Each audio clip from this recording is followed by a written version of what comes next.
Muy buenas tardes, soy María Eugenia Gay, abogada, socia de Gay Rossell y Solano Abogados, con despacho en Barcelona, en Madrid, en Buenos Aires y Lisboa, y me dedico al derecho de familia y además pues he sido decana del Colegio de la Abogacía de Barcelona. La unidad que me ha tocado a mí tratar es la unidad 3, precisamente relativa al matrimonio y los nuevos modelos de familia, a la que voy pues un poco a introduciros durante esta breve grabación a los temas a los que vamos a abordar con el material que os he facilitado.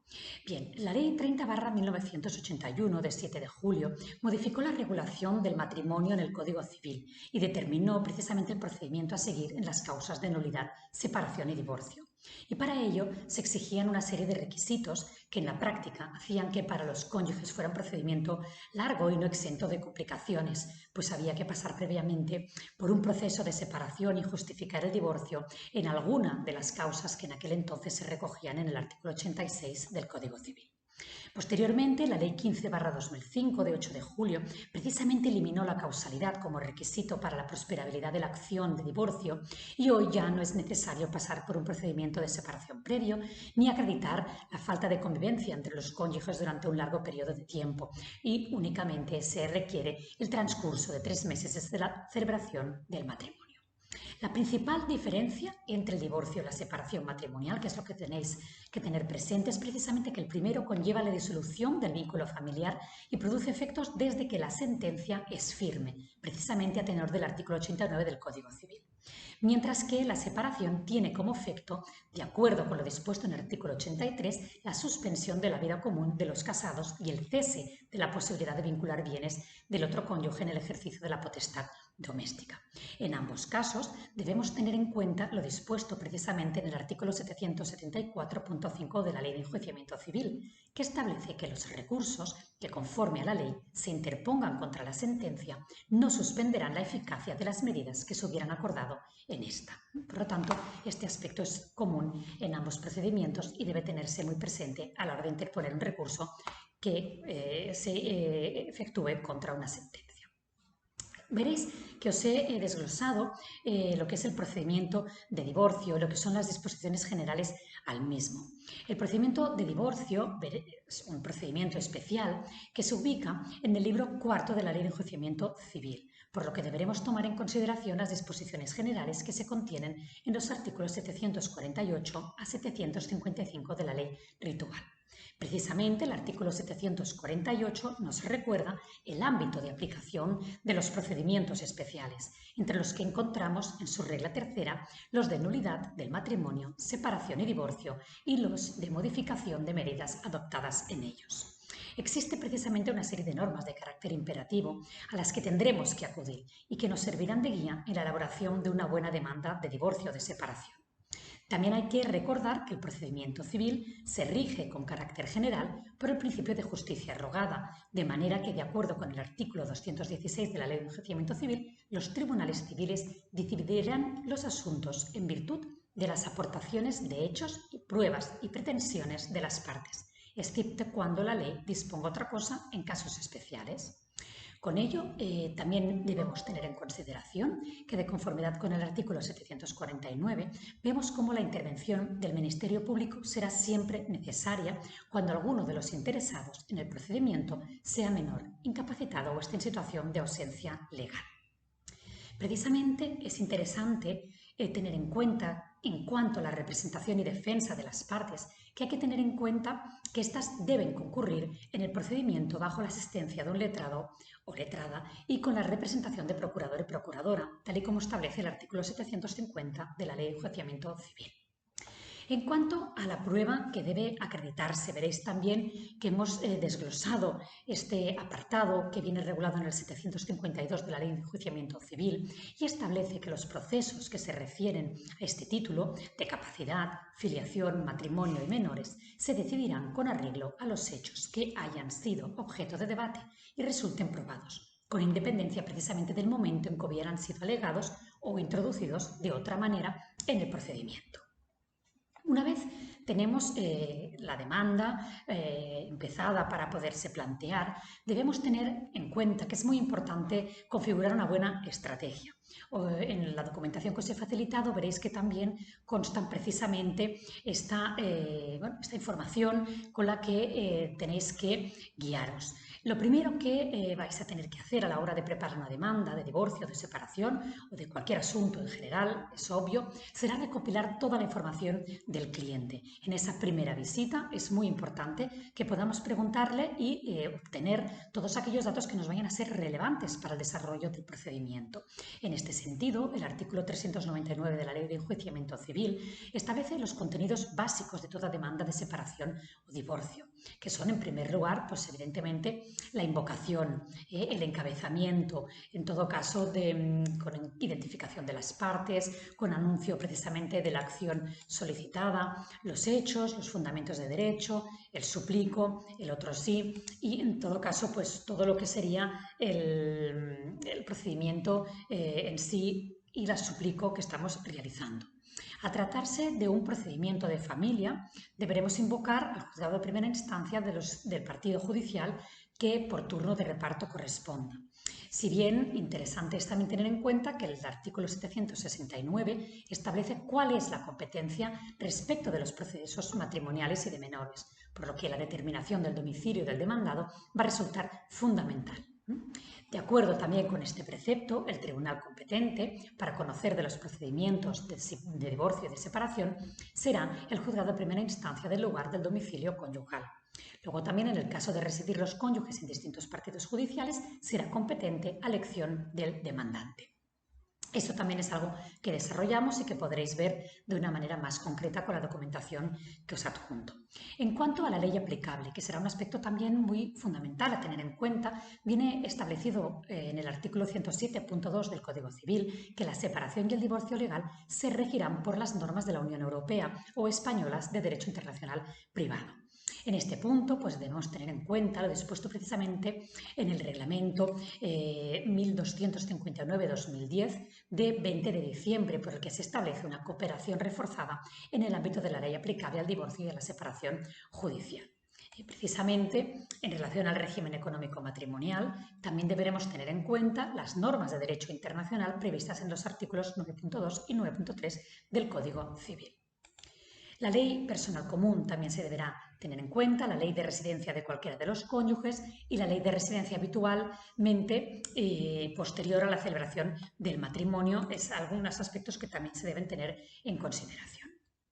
Luego es interesante que analizamos también lo que es el contenido esencial de la demanda. Estado también desglosado en la documentación que os facilito. Hay una serie de hechos a los que normalmente haremos referencia en nuestra demanda de divorcio.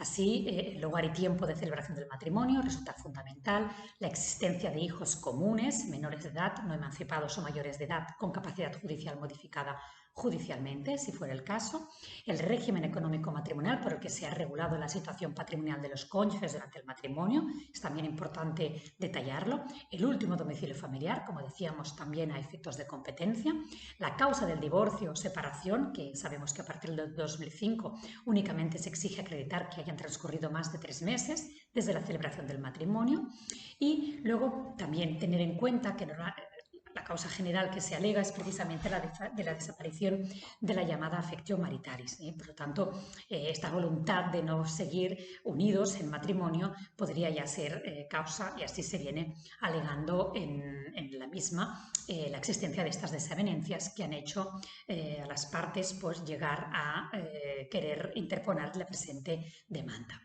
Luego, esta demanda, una vez se han hecho constar estos hechos, es muy importante que se acompañen los documentos de admisión y probatorios.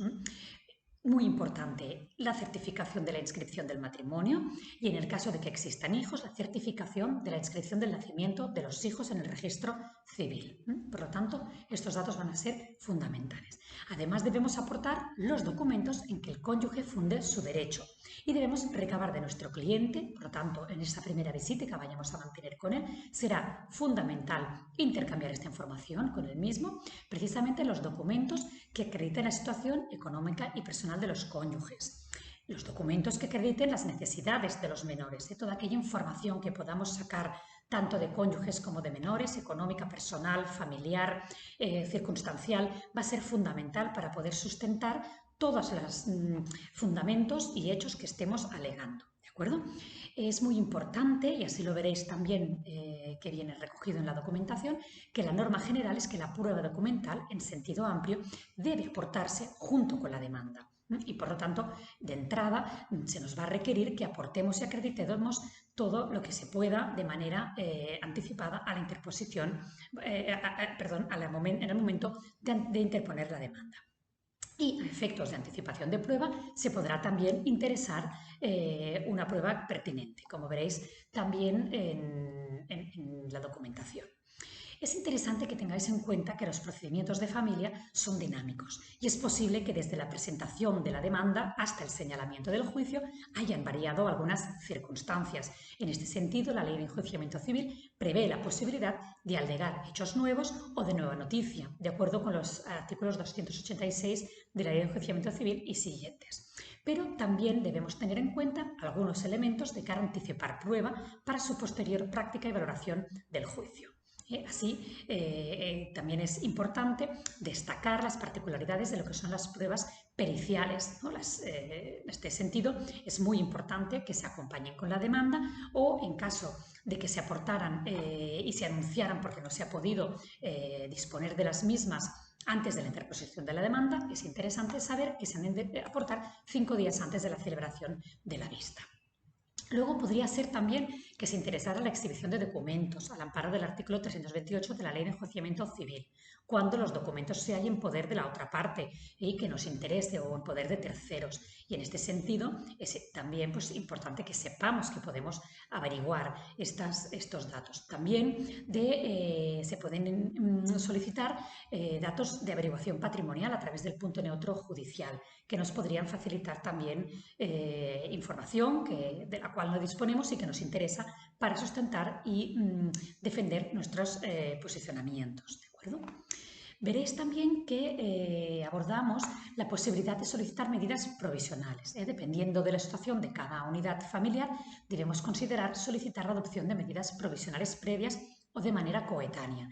Esto es junto a la demanda. Por lo tanto, también veréis y analizaremos esta figura y cómo se plantea en una demanda y cómo se puede plantear en la misma. Veréis también que abordamos lo que sería la reconvención y la acumulación de acciones. El artículo 770.2 de la Ley de Enjuiciamiento Civil prevé la posibilidad de reconvenir, que se hará junto con la contestación a la demanda. El actor, es decir, en este caso si fuéramos nosotros, tendríamos 10 días para contestar dicha reconvención en caso de que se hubiera formulado la misma. Luego, el artículo 437.4 prevé acumular a la acción de divorcio y separación la acción de la división de la cosa común, en caso de que los cónyuges tuvieran bienes en una comunidad ordinaria indivisa. En este caso, se puede acumular la acción. Veréis también que tiene su particularidad y que es interesante que sepáis cómo acumularlo y cómo también desgranarlo. Importante es que tengáis presente que es muy importante el tener un buen suplico. Estudiar también la viabilidad de las peticiones subsidiarias como estrategia procesal. Veréis que lo he desgranado también en la documentación. El artículo 399.5 de la Ley de Enjuiciamiento Civil prevé que respecto al suplico, que cuando sean varios los pronunciamientos, estos se expresarán con la debida separación. Y por lo tanto debe quedar muy claro cuáles son las principales pretensiones y cuáles son las subsidiarias. En este caso, las que se incorporen, el juzgado que le puedan quedar claras. Y luego, en última instancia, os hago también una breve referencia a lo que es el convenio regulador de mutuo acuerdo. Y nosotros, evidentemente, como abogados y abogadas, nos va a corresponder intentar llegar a la vía del acuerdo e intentar negociar con la parte contraria para que nuestros clientes puedan intentar evitar el procedimiento judicial en aras a un mayor beneficio para los hijos menores, que, como bien sabéis, el favor filis es el mayor interés a proteger y habrá ocasiones en las que precisamente evitar el procedimiento judicial va a ser la mejor manera de proteger a los niños. Intentar siempre agotar todas las vías de acuerdo y intentar firmar un convenio regulador de mutuo acuerdo en el que ambas partes vayan asesoradas por un letrado o letrada profesional que les dé el mayor de los consejos para que puedan evitar la vía judicial. Entonces, pues bueno, yo creo que es también muy importante que lo podáis tener en cuenta y os he adjuntado documentación al efecto que puede seros también de ayuda. Bueno, pues espero que la documentación os sea de interés. En cualquier caso, sabéis que me tenéis a vuestra disposición. Os voy a facilitar y desde la dirección del máster al que pues, he tenido a bien invitarme a participar, os van a facilitar toda la información necesaria y evidentemente pues me tenéis a vuestra disposición para complementar todo lo que sea necesario. Muchísimas gracias a todos.